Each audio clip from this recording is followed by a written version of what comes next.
First, aside from their original chapters, these two chronicles cover the full story from ReZero through Code, Veronica. Each mainline entry is split into a big chapter of its own. For 0:0:0:11,333, 0:0:15,132 so players can quickly grasp the rough plot of each game. But because of the game's positioning and gameplay considerations,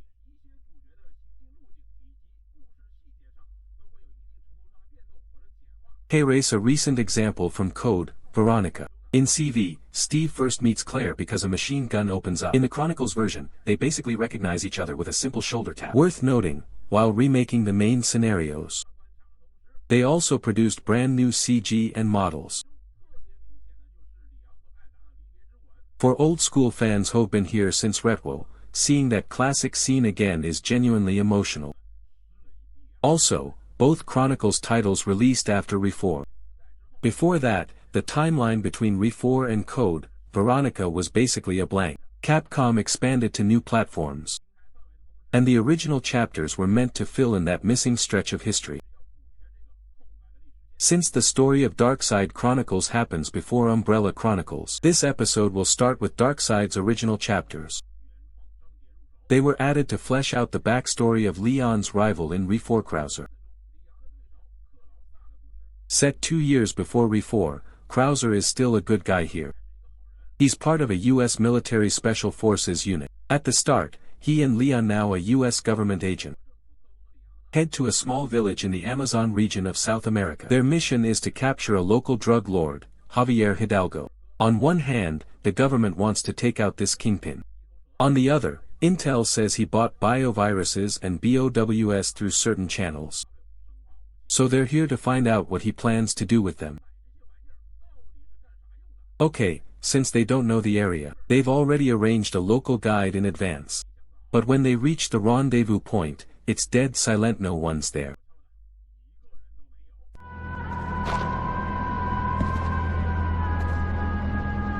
Huh? He looks hurt. Hey, you okay? What happened here? Krauser, wait! Yeah, what? Something's not right with this guy.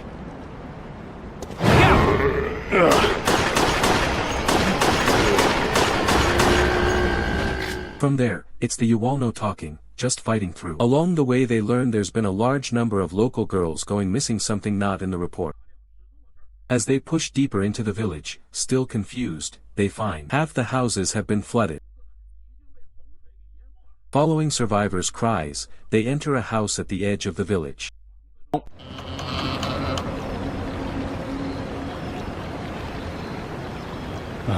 That's our guide. What happened?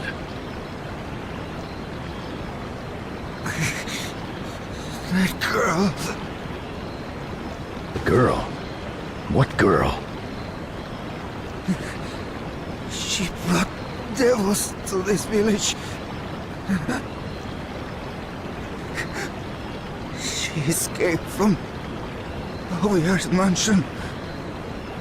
I helped her, but then she...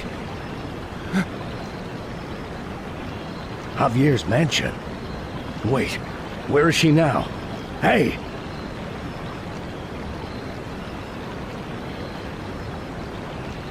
Shit, he's gone. He said she escaped from Javier's mansion. Yeah. You think it was one of those missing girls? The sacred snakes traffic organs on the black market. Could have something to do with one of them, yeah. According to our report, there was no conclusive evidence linking the two, but, I think we'll need to track down that girl to find out for sure. Well, now that our guide is dead, she could be our only chance to find Javier's mansion. There should be a boat over by the church. Let's check it out. Sleep, my love, as the trees above protect you from the dark. Our great river will watch you as you dream until Leon. dawn. Sleep, my love,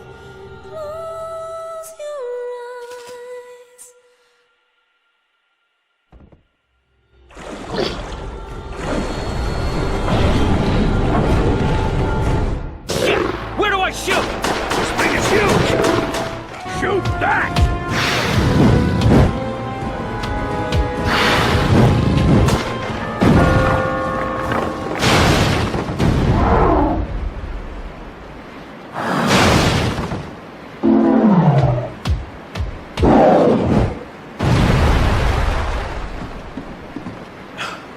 We did it!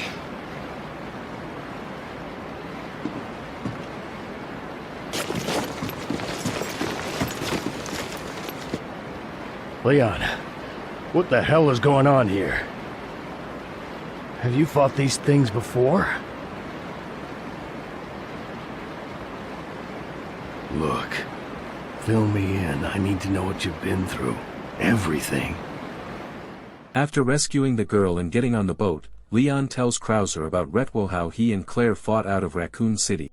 And how he became a government agent to protect Sherry afterward. Krauser, who'd never dealt with zombies or B.O.W.s before, just listens in silence. Note this: it's a setup. He'll come back to it at the end. Meanwhile, the girl who passed out during the fight wakes up.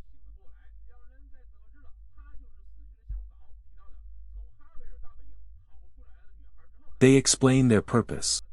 After a lot of persuading, she finally agrees and guides them to Javier's base. I mean, any normal person wouldn't want to go back to that hellhole. She barely escaped, then you ask her to return. Only an idiot would agree. So yeah, this girl isn't ordinary. They reach a dam controlled by Javier, climb up, and the fighting starts again. Holy hell, she really isn't ordinary. Looks gorgeous in Kven in gameplay rough. One pale little girl instantly turns into battle mode while they fight their way in. Sure enough, besides Javier's private army and infected researchers, there are also B.O.W.s he ordered on the side. Here Leon suddenly realizes something. Wait, how did a skinny little girl fight through zombies and escape on her own? We grown men are already out here gasping for air. She introduces herself. My name is Manuela. And she says when she escaped earlier, none of these things were around. Also, to reach Javier's base you have to cross this dam first. Okay then, fine. Let's keep moving. But here's another weird thing: as they advance, whenever Manuela is in danger, she starts singing. Leon's like, why are you singing right now? You trying to draw attention with all these zombies around? She answers. Attention to yourself right now? At night, whenever I got scared of the dark, my mother would sing to me. You were singing that at the church too, right? It's not safe here. We should keep moving. Wait, I know that voice. It's Javier. Please, my dear, come home. Father! What? Hey! Javier has a daughter? That doesn't matter now. Let's go after her. So here we learn Manuela is Javier's daughter. Her full name is Manuela Hidalgo, and she has a hereditary medical condition. When she was 5, her mother Javier's wife was diagnosed with an incurable disease caused by a genetic defect. As a drug lord, Javier used his network and finally obtained the T-virus. He hoped the virus' extreme activity could restore his wife's health. It did keep her alive, but under the T-virus, she gradually lost her human traits and ultimately became a massive monster. Early in the game, when you rescue Manuela at the church, you'll notice she can sing and the big monster won't attack her. While listening to her song, the monster's eyes are blue. But the moment the singing stops, they turn red. Combine that with their backstory and you can tell that monster is her mutated mother. And even like that, Javier refuses to kill her. He just keeps her confined nearby. With his wife effectively gone, Javier dotes on Manuela even more. But fate's cruel. At 15, Manuela is diagnosed with the same incurable disease. Obsessed, Javier searches everywhere for treatment. In the end, he buys the T-Veronica virus from Wesker. Quick note. The game never states who sold him the T-virus back when it was his wife. It only says an Umbrella insider. Anyway, once you buy T-Veronica, you'd get instructions and manuals. And Wesker kindly warns the Kingpin. Remember, don't use it until 15 years have passed. And don't even dream of running before you can walk. Leon hears this and gets confused based on Claire's account and his own investigation. Once you inject Veronica, if you don't put the body into a low-activity state in time, mutation happens in the blink of an eye. See Steve in code, Veronica.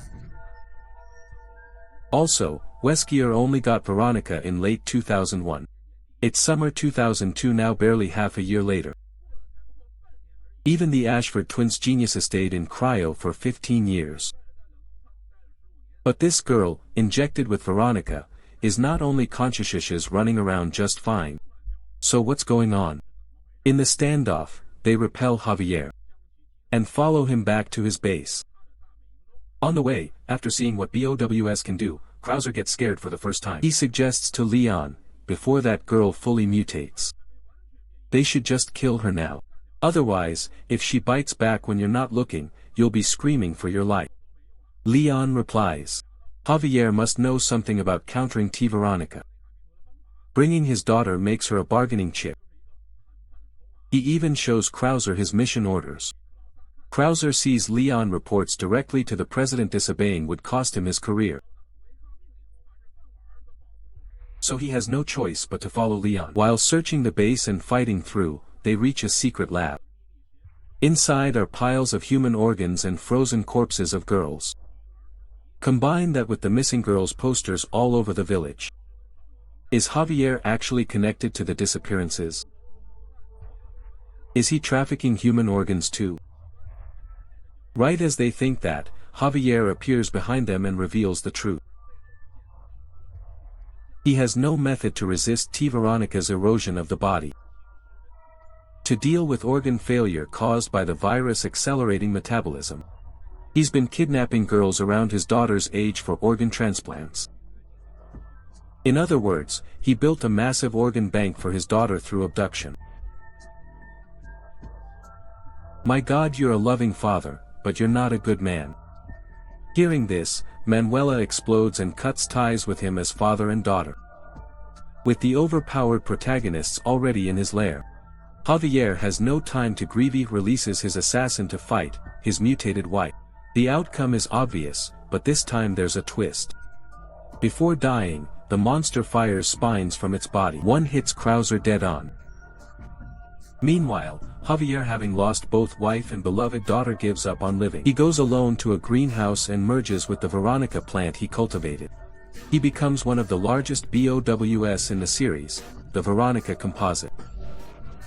The boss blocks Leon and the others as they try to escape the base. Manuela steps up too, like Alexia in the previous episode, using her Veronica-infused blood to ignite on contact with air. And together with Leon's team, she kills her father. At the end, they leave by rescue helicopter. Note, the game has two endings.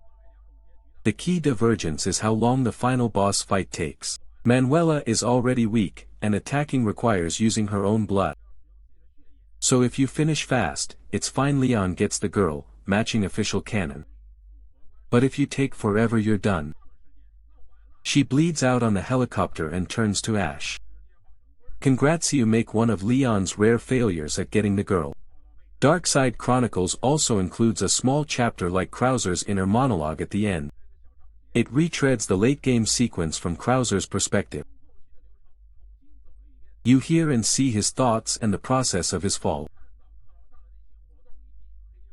Especially how he develops worship for the power of the Veronica virus. He believes Leon's team wants to destroy the virus because they fear it. And he stupidly assumes infected people attack indiscriminately. Only because they can't control the virus, whereas Krauser believes he can. Then, after the final battle, as everyone boards the helicopter and leaves, Krauser sees, from afar, a blond man on a mountaintop observing and collecting combat data. He recalls Leon's stories about the earlier games, realizes the man must be the legendary Wesker, and decides to join him to get stronger. After returning, Krauser receives medical treatment, but his injured arm doesn't improve. Later, he fakes his own death in an accident and disappears from everyone's sight. As for Manuela, the US government places her under strict surveillance. Her condition never worsens, so can organ replacement really resist Veronica's side effects? No one knows.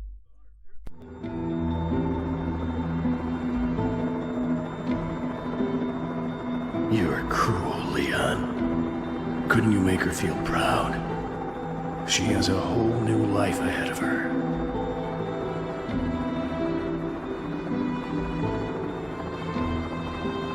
There's nothing left to say. For you and I, Leon, we're merely different sides of the same coin. Okay, now let's talk about the main monsters in this game. Come to think of it, this is the only entry in the series with no tyrant. Besides the usual mutant spiders, frogs, mantises, humanoid zombies. The standout here is the Veronica virus-infected types. Namely the Veronica Plant and the Veronica Composite. Okay, first one. As a series-unique non-animal infection type. The Veronica Plant's true power isn't really shown in gameplay. After creating it, Javier installed it in his base. According to official materials, once fully grown it can spread spores at an astonishing rate, infecting the entire Amazon rainforest in just 2 days. A few more days and it could devastate Earth's ecosystem.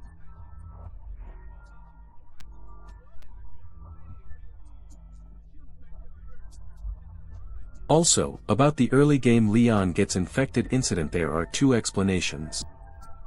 One is what I mentioned, the Veronica plant was put into use, and its spores slowly spread to nearby villages and caused the outbreak. The other explanation is, after Manuela escaped the base, an enraged Javier opened the dam gates and flooded the downstream village. Virus-laced water from the dam then reached the village along with the fleeing Manuela. That would explain the dying guide's line at the start, "That girl brought the devil." Next, let's talk about the Veronica Composite. It's the giant B.O.W. formed when Javier, having lost hope, merged with the Veronica plant. That's how it becomes a massive B.O.W. Its size is also helped by South America's uniquely hot, humid climate. Early in the merging process, the absorbed person still retains self-awareness. So most of the composite's attacks are driven by Javier's rage. As for what happens after it fully loses consciousness, we simply don't know. Finally, a quick note on the Veronica virus itself. Beyond code, Veronica and Darkside Chronicles. T-Veronica also appears later in Resident Evil 6. Re6 researchers removed T-Veronica's toxicity and created a new virus called T2. Then after fusing it with the G virus, they produced the C virus form. Okay, one more clarification. Darkside Chronicles on the Wii released about 2 years after Umbrella Chronicles. As a light gun shooter, most of its settings aren't very different from the previous title. But to boost immersion and add challenge in some scenes, they added heavy camera shake, and I don't know how it was for you, but in some parts it's vomit-inducing. For people who get motion sick in 3D, it's a disaster level change. That's one reason the game's sales were pretty rough. Another big reason is that by around 2010, the Wii was already in a sales slump.